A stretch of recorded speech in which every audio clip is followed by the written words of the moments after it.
Using Time Wisely, Chapter 4.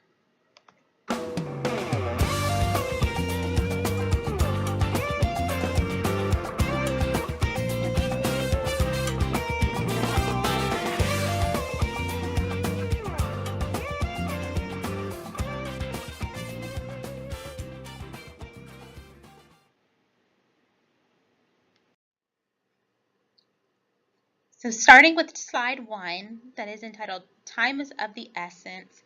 If you're following along with me in the textbook, the content on this slide is going to be covered and be reviewed on pages 56 through 58 of my book. So 56 is the second page of chapter 4 in my version of the textbook. So I'm trying to give you guys kind of a little bit of a reference point in case you're using a digital copy of the book and the pages are slightly different. The time is of the essence is actually one of the main paragraph headings, and you will also see some of these questions referenced on the midterm. So I'll try to steer you guys in that proper direction. Depending on which campus you're on, you will also see these elements referenced on your quizzes potentially. And it's just kind of really interesting across the board between South and Southeast campus that time management ended up being the #1 requested thing that you guys wanted me to cover during class. So we're actually going to spend some class time on it in addition to the voiceover that I'm providing for you guys for the PowerPoint. Just to kind of enhance that, just because with class being so short, I'm not going to be able to get through every single thing. So the parts I'm not going to be able to get through in class, we're going to discuss here. So let's get to it. Using a planner leaves less room for error. You are more likely to remember due dates and upcoming tests. Staying organized helps you gain control of your life and reduce stress. Juggling activities, your social life, work, and extracurricular activities isn't easy. If you plan out each day, you will know how the different pieces of your college life fit together. The more time you take to plan, the more free time you'll actually have. You'll have a lot of non-class time, but you'll spend 2 to 3 hours studying and doing homework or classwork for every hour you spend in class. So again, write this down.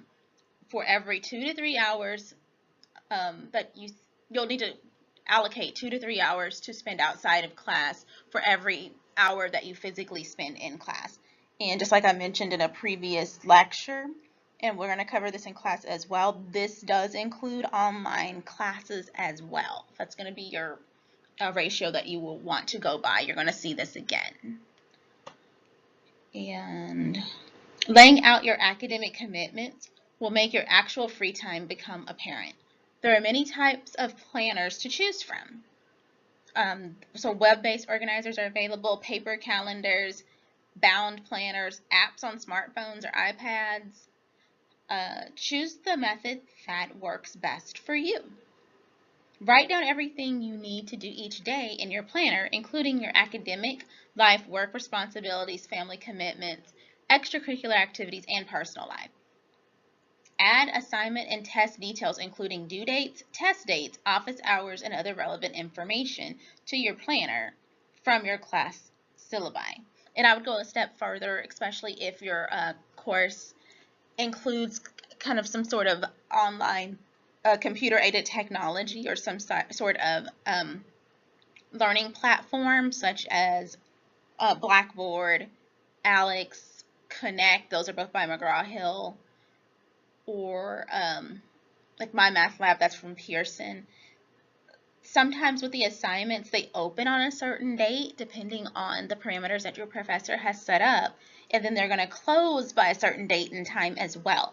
So I found it helpful when I was taking some of my courses to put the date that the assignment would actually be available, because in some cases everything might be available from day one, but in other instances, especially if it's some sort of exam or quiz, then it may not be available the entire time during your course. It may only be open for a couple of days. So you need to be aware of how soon that you can do it as you're planning out your schedule, especially if it's an activity that might take you 2 or 3 hours to complete. Okay. And make a plan for studying and completing assignments. Write down what day you will begin assignments and what day you will start studying for tests. Mapping out an assignment and study plan can mean the difference between rushed and quality work. So, what you're going to see on your midterm is they're going to ask you about just some tips regarding using a planner. So essentially some of the information that's here on this slide, actually, yeah, I do see it on here. Those are going to be some of the answer choices. You will see that on the midterm. I'm looking right at it right now. So 100% confirmed. Make sure you are familiar with this slide. So when you are using a planner, just to recap, some of the benefits of using a planner could include it could relieve stress, it could help keep you on track, and it could actually help free up some of that committed time. And then when you're using your planner wisely, so whether it's an electronic one or whether it is a paper and pencil version, then how you can use it is you can schedule details about your daily life, you can add assignments and test details, and you can develop your study plan all the way out.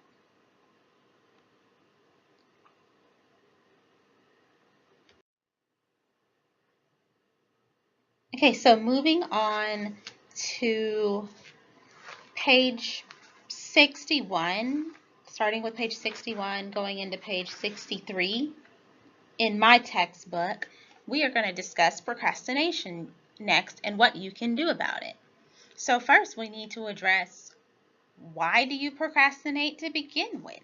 What are the causes? So then that way we can help you develop a plan to not fall into the pitfalls of it and get things kind of sucked in. Procrastination is a powerful force that most of us deal with daily. Some reasons for procrastination include the following items.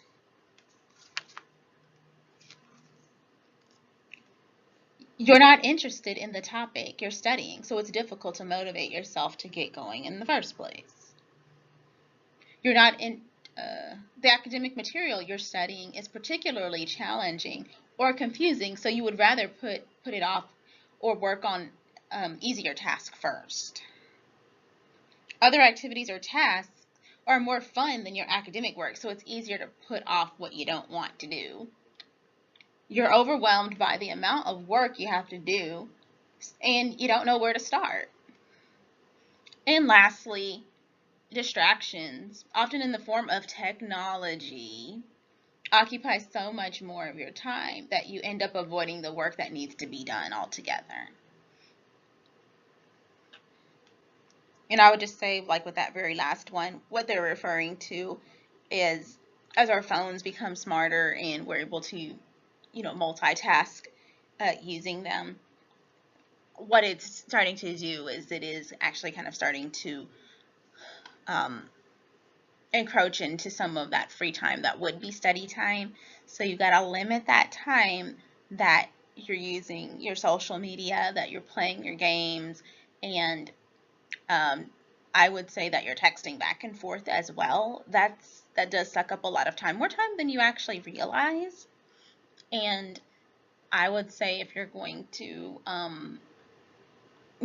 engage in social media activities, then you actually probably need to plan it out. So even with me personally, I like Pinterest, and I've noticed that, oh, let me look at this outfit for work, or oh, let me look at this thing for my office, and 45 minutes have gone by. Okay, well, in 45 minutes, I could have done something productive at that point. Which in some cases, it's okay to have some downtime and relax, but if you know that you have some things that you need to do, then you need to go ahead and get those taken care of.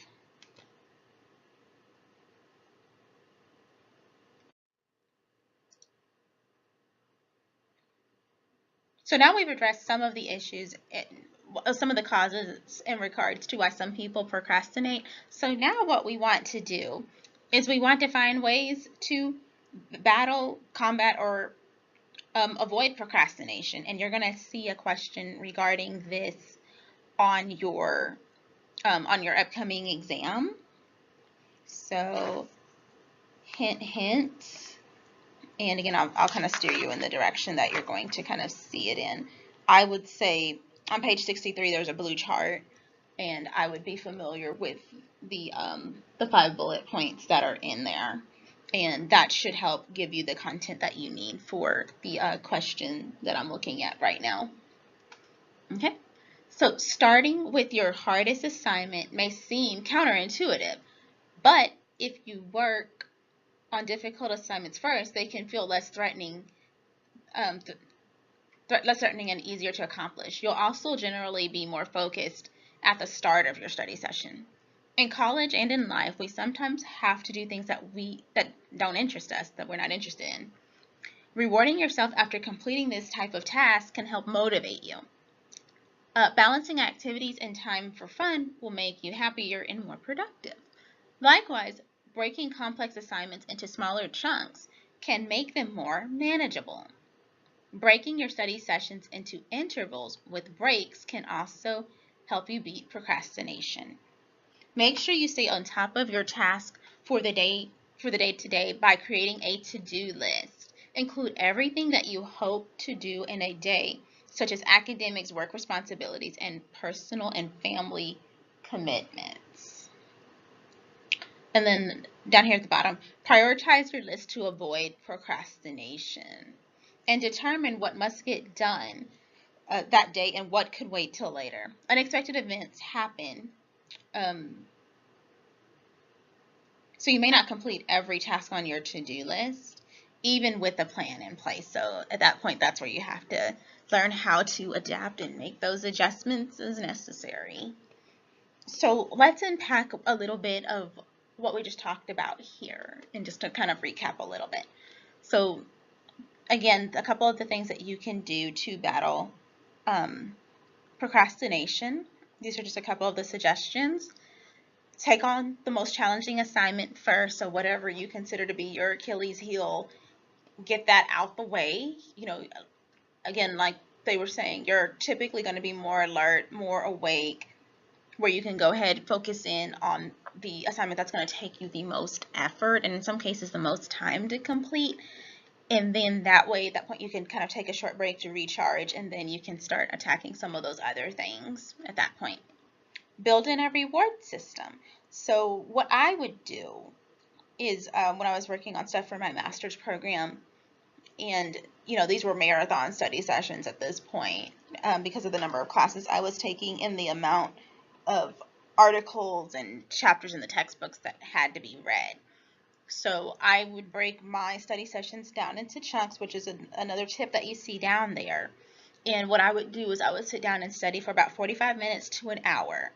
And then I would get up and I would go physically do something else. I'd have to physically get up to go stimulate my mind, get the blood flowing and all those different types of things. And normally what I would do is I would go outside and go play with one of our dogs. So I would set a timer on my phone for about 10 or 15 minutes, go throw the tennis ball around with Chiquita, Jake, and Quirito, and then I would come back in the house. And then I would study for about another hour, and then if there was something I know I needed to do, like wash dishes or something like that, and it just had to be done, then I would take that allotted amount of time again with the alarm set, get that done, and whatever wasn't finished, I had to walk away from it and say, okay, you know what, during my next break, I'll go ahead and get it done. But I noticed I was a little bit more motivated if I did something such as, go play with the dogs and, to get outside to get some exercise, or just go sit outside for a couple minutes. That would help me wake back up versus trying to drink coffee or anything like that because I'm already a naturally hyper person, and I noticed if I try to drink coffee for an hour or two, I'm fine. And then after that, I have that caffeine crash, and I notice that my mind starts to wander and I can't focus at all. So I actually kind of have to steer clear of it. I have to find a way to actually slow my mind down. And like physically, I'll slow down, but the mind will go into overdrive. And I noticed that kind of going outside and being able to relax helps me gather my thoughts. And yeah, and just I can't emphasize the taking breaks and working in intervals enough. So just keep in mind that as we age, the way we retain information and the way we study is going to change. So whether we're talking about in an academic setting or in the workplace, so whether you're getting some on-the-job training for you to kind of remember all those new responsibilities and try to tackle that learning curve for a new job or position that you have, it's the same concept that can be applied. So you do want to kind of take that information in little bite-sized pieces and kind of move forward with that. And what that's going to do is as you break it up into little pieces, so I'm talking about like maybe 45-minute chunks, take a short break, get back on it, take another break, get back on it, then what that's going to do is that's going to help move that information from short-term memory into long-term memory. And what you'll see is that you'll be able to kind of retain it a little bit faster, not a little bit faster, a little bit easier, without having to put yourself in a situation where you're reading the same page of your book or your scholarly peer-reviewed article 4 times and then you still can't summarize what's going on. That's one of the ways to help offset that situation from happening.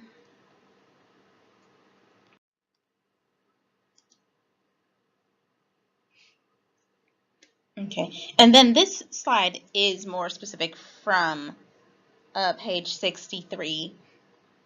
So some of that other content came from pages 61 and 62, so I apologize for that. So yeah, the previous slide was 61, 62. This information is directly from the blue chart on page 63, and it's those 5 bullet points that are in the slightly larger type.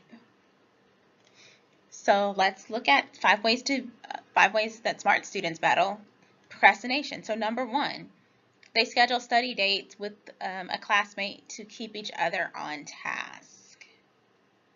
So I know I've mentioned this in a couple of other lectures and in class as well. So just notice that this keeps reoccurring. There's a reason for that.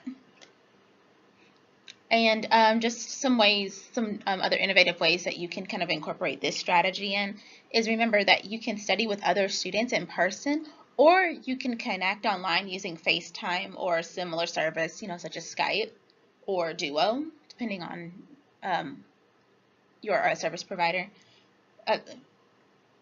Not the service provider, the operating system that your phone is working on. Using your planner to set aside designated study times, especially with other students, will increase your motivation to complete the work.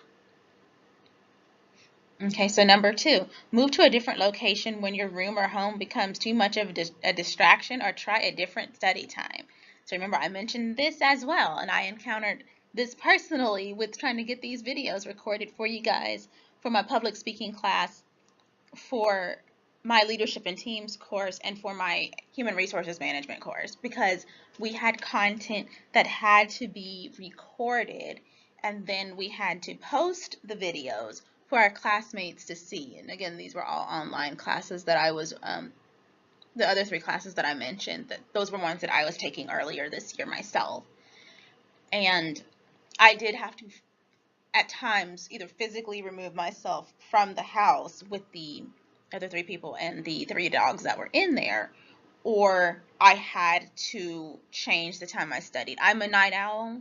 I like being up at night, but you know, you do what you have to do. So that's where I was alluding to in one of the other lectures, that I'd get up at like 2 or 3 in the morning when everybody was asleep, or on the weekend I would get up extra early, like at around 4 or 5 o'clock in the morning, and try to get some work done before anyone woke up, or if the dogs kind of woke up, they tend to wake up at like 6:30 in the morning.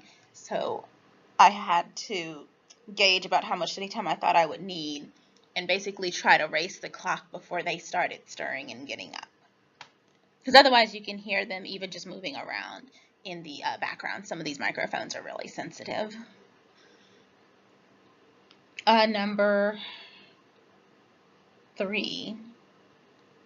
Set smartphone alarms to remind you to get to working. So I mentioned that before with dividing up my study sessions into different chunks, like the 45 minutes and then the short 15-minute break, or if you want to do 55 minutes and a 5-minute break, whatever works for you.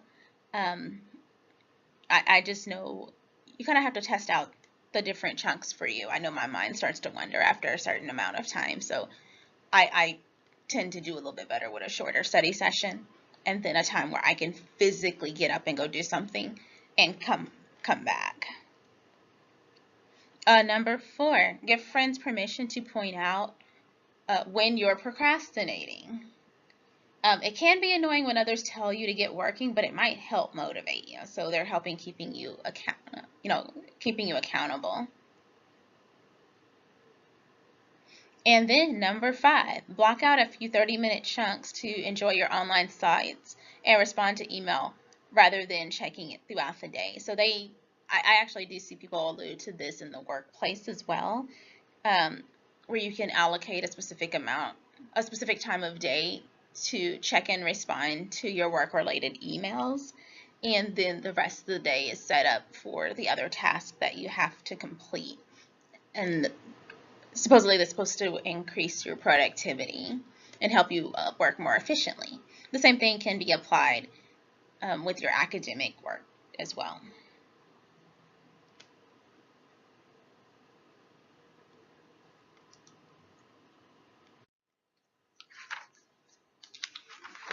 Okay, so this slide here is actually going to be a combination of pages 66 and 67. So the top chart is the bottom of page 66, and then the 2 remaining charts, the one that's titled Planner, and then the second to-do list with the number 5, all of that is on page 67 together. And then just remember to use your to-do list in coordination with your planner. So we want them working together. After making a to-do list, incorporate the task from it into available space in your planner so that you know when to work on which task. And I'll show you guys a tip in class of what I had to do, because I noticed in trying to get more organized with different things and trying to run on all 8 cylinders, I have a tendency to do 12 different things at one time and skip lunch. So what I had to do is I actually had to start putting lunch on my schedule and setting a reminder to say, hey, go eat something. You worked a 16-hour day. This is probably why you're super exhausted. But yeah, it did get to the point at one point where, you know, somebody would ask me, hey, well, what did you have for dinner? Oh, I haven't eaten dinner. What did you have for lunch? Did I eat lunch? Well, what did you have for breakfast? Did I eat breakfast? So I actually had to try to get in the habit of reminding myself to do that, because I do have a tendency to just kind of jump right into stuff and get to work. But at the same time, you got to nourish your body, you got to nourish your mind too, so that way you don't burn out, and it does help you focus a little bit better. And then they just incorporated a couple of tips to help you sync up your to-do list with your planner as well. And you see in this one, they have them grouped by the actual day of the week. So notice that they made notes about what needs to get done right away. and what can wait a few days or can venture off into the next week or two. They developed some sort of system to develop flags or other ways to notate important events. Also, when you are factoring in your study time or your class time, I always tell people factor in your commuting time as well, because you still have to get to your destination, get set up, all that good stuff, actually start your study session, and then you have to actually physically drive back home. So you're going to see that in the in-class activity that we're going to work on. And then indicate when you plan to work on assignments and study for tests. So that's where you want to block that time off where you're going to actually work on those different assignments. And what I did is I labeled the study time. I didn't just put study for test. I put what class it was for, and I separated my study time out by day for different courses. And I stuck to that plan. It took a whole lot of discipline because I was tempted to jump ahead because I was like, oh, I really want to get to my marketing classes, because some of the HR stuff, where we're talking about HR management or some of these employment laws, some of that information's a little dry, but I made sure I stuck to the particular schedule, and it's like, okay, well, I'll get to my marketing tomorrow, or I'll get to do my international business tomorrow. And then create a to-do list for the next day to include new items and what didn't get done on the previous day. So if there's some stuff that does have to roll over, you want to make sure that you do account for that, so that way it does actually get taken care of.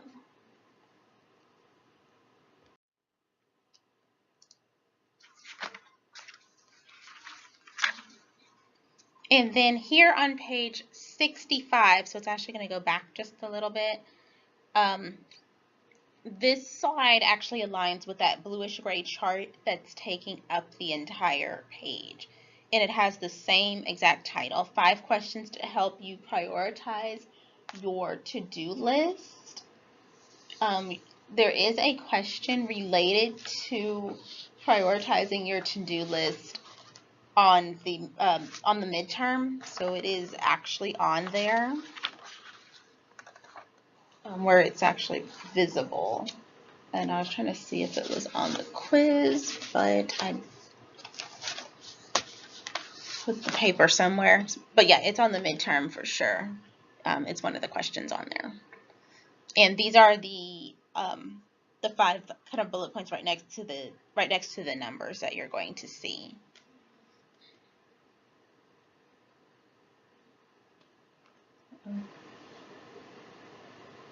And basically what the question is going to ask is, it's going to basically ask you to be familiar with a couple of different things that you can ask yourself to help you organize that to-do list. So they're going to give you some answer choices, and you're going to look for the proper one. So one of your answers is going to be one of these 5 items. And then you'll see some other things that they've developed. Okay. So number 1, what assignments and non-academic obligations are most urgent? How can you break down a big assignment over time to ensure it gets completed well and on time, especially if you have multiple assignments? What exams or quizzes are coming up? So not just what's coming up for this week, but what's coming up in the subsequent weeks. What tasks could be completed over the weekend or during vacation? And when do you have longer and shorter amounts of study time during the week? So one of the things that I actually do when, or that I did when I was planning out my study time for my multiple classes, is I would print out the syllabi for each of my courses in advance, and I wrote down every single homework due date, every single quiz, every research project that was due. I had a research project for every class. And from there, that's when I filled in the study time, and I filled in the chapters I had to read and everything like that, the articles I needed to read.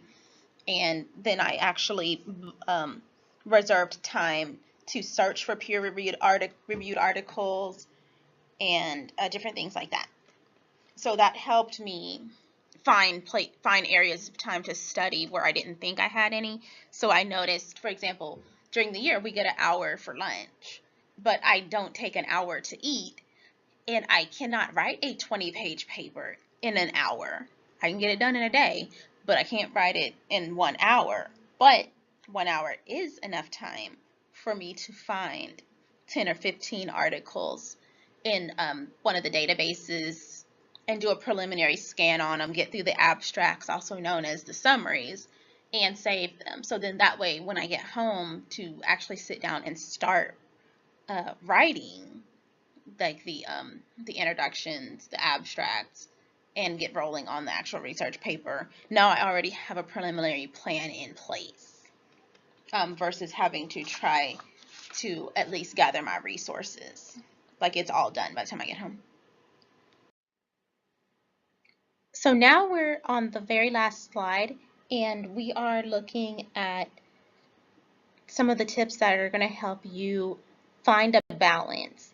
So if you're following along in the book, I'm in the last 2 pages of chapter 4. For my copy, it's pages 69 and 70. So let's go ahead and let's look through these 5 items and try to give you some real life examples of how we do things here at our institution. You will have to make difficult choices in order to manage your time in college. So that's going to be a reality. It's temporary, but you do want to be mindful that, yes, you may have to miss an important family function. You may have to miss a tournament, a game, a birthday party, a graduation, all those different types of things. Some of those things you may have to kind of pick and choose what you can and cannot participate in. But again, just remind yourself that it's only for a short time, and it'll be worth it in the end. It's just remember, sacrifices and some concessions are going to need to be made by you and those that are around you. Always start with academics. Scheduling time to work on academics every day, whether or not you have class. So let's lift this example off the page and provide you with an example of what that's going to look like at our institution. So those of you all that are taking math and you are using the McGraw-Hill ALEX program, so this would include the self-paced math courses, whether they're the various levels of developmental or refresher math classes, going up into credit college level math classes. The overall rule set by the math department is essentially the same, or it's going to be similar. So with the group that I work with, the Math 0090 group in the college readiness program, they have a requirement where they need to complete a certain number of topics. They have a requirement where they need to perform at a certain level on their exams, and they have what are called time goals. So they have approximately, it's just shy of 350 topics that they need to complete minimum to move on to the next level course. The exact number is like around 346, 347. And the goals test, like there's a 25% goals test, there's a 50% goals test, and so on. That's going to, it basically took those areas and it split them up into 4 segments, and they kind of use that as a checkpoint to see how are they doing with the information. Are they progressing along at a smooth pace, and are they retaining the information? So those exams are given about every 4 weeks. You do have the ability to take the exams early if you do complete work early, but they do need to be taken by the due dates that are set on your syllabus instructor course requirements document, as well as within the ALEX learning management platform system itself. And then with the time goals, so with that particular group, they need to plan to study 9 hours per week. And that's the pace that they need to move at. So that way they can complete the 350 plus topics by the end of the semester. So if it's fall, we're looking at the second week of December. If we're looking at spring, you're talking about the second week of May. And that includes your time inside of class. So you can't just rely on the class time, because those of you guys that meet twice a week, you're only in there for about an hour and 20, hour and 30 minutes, 2 days a week. If you meet 1 day a week, then your class is just shy of 3 hours. So then you still need another 6 to 7 hours to account for, just to keep you on pace so you can finish right at the finish line. And they came up with this estimate because in some cases, some of the modules you'll test out of, some of them are going to be really easy and you'll find yourself going through 6 or 7 of them in an hour. And then there's going to be some of them that are going to be a little bit more challenging for you, that are going to take a little bit more time. So the rationale behind that is that by the time you get toward the end of the semester, things are going to start leveling out and it's going to average out to about 9 hours per week. So that would be 1 hour a day minimum, not including the class time, that you will want to include. So even on those days that you go to class and you get your hour in or hour and a half in, then you need to plan to also study another hour at home. And you can break it up however you need to. You can do 3 chunks of 20 minutes, you can do 2 chunks of 30 minutes, or you can sit down, get your power hour done first thing in the morning during lunch or whatever you'd like to do. And that way that should help keep you on track. Now, if your goal is to try to complete the course early, with this being self-paced, then you have the ability to do that. So if you're going to try to get into your next level course in October, or if it's the spring, in March after spring break, then what does that mean? That means you need to double the pace, and you need to plan to get in at least 18 hours of math study time in per week to get that done, depending on how you tested on your initial knowledge check and what you tested out of walking in the door week 1 of class. That's what you're looking at. And that's just one example for one course.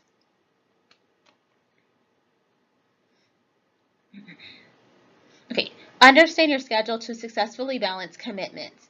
Using a planner will give you a better sense of what you can add to your life and what you might need to cut back on. Your planner will be invaluable as you assess what you can and cannot handle. So there's going to be some times where you have to say, no, you know what, rain check, I'll catch you guys on the next one. And it's hard to say no and feel like that, you're missing out and things like that. But just like I've been saying, is you just have to remind yourself that it's temporary, and you'll be able to resume your normal activities after you've completed your education, or your load lightens a little bit, depending on how many courses you're taking, how many hours a week you're working, and what your other commitments are. When you're assessing your daily and weekly schedule, be sure to carve out some time for fun, relaxation, physical activity, and a meaningful hobby or passion. This can be hard when work and family demands are pressing, but it can go a long way to relieving some stress. So this is where I was telling you all that I like between studying, working on reports, or working on modules for work. I'm always working on something at home. That between those kind of marathon sessions where I'm working on things, I do like to get up and go toss the tennis ball around with one of our 3 dogs. And they seem to enjoy that as well, and that kind of helps relieve some of my stress. And then I also like going to the Trinity River Autobahn that's in Dallas, and just going around and walking around those trails, or cycling around the trails, because just like you all as students, in some cases we have multiple commitments and we might be getting pulled in multiple directions. So in my case, I'm under a whole lot of pressure right now. I just completed my master's program. I'm under a tremendous amount of pressure to continue on with, continuing on with the doctoral studies. I'm working full-time as an advisor. I'm teaching 8 classes this semester between now and December. I have to balance being the best significant other that I can be. I need to eventually plan my wedding. I've been engaged almost 2 years, haven't done a thing for it, just haven't had time. And then I had major surgery a little over 2 months ago, so I'm still physically recovering. So I have to accept some of those limitations that my body is telling me that I cannot do, that I could do this time last year, or just rewinding back to earlier this summer. There's some stuff that I can't do right now that I'll be able to do later. And that's just really important in achieving that balance too, because we're not superhuman either. Your professors can burn out in that mad dash to get you guys through your content, go to meeting upon meeting upon meeting, and then still try to have a life outside of the world of higher education. It is also important to be flexible. You may need to adjust your schedule as your circumstances change. So be adaptable. The details in your planner are not set in stone. If you need to make changes, go ahead and do it. Revisit your to-do list periodically and move any assignments that didn't get done to another day so that you don't forget so you don't forget to complete your task. Sorry about that. I was going to say, because sometimes I know one of the sayings that I use is from one of my former supervisors. Oh, y'all know I've slept since then. And that kind of holds true. So I know some of you guys may have a really, really sharp memory, but once you start getting multiple commitments in there and they're all converging on each other at the same time, then it is helpful to have them written down and prioritized. So we are at the conclusion of Chapter 4. Thank you so much for tuning in. Goodbye.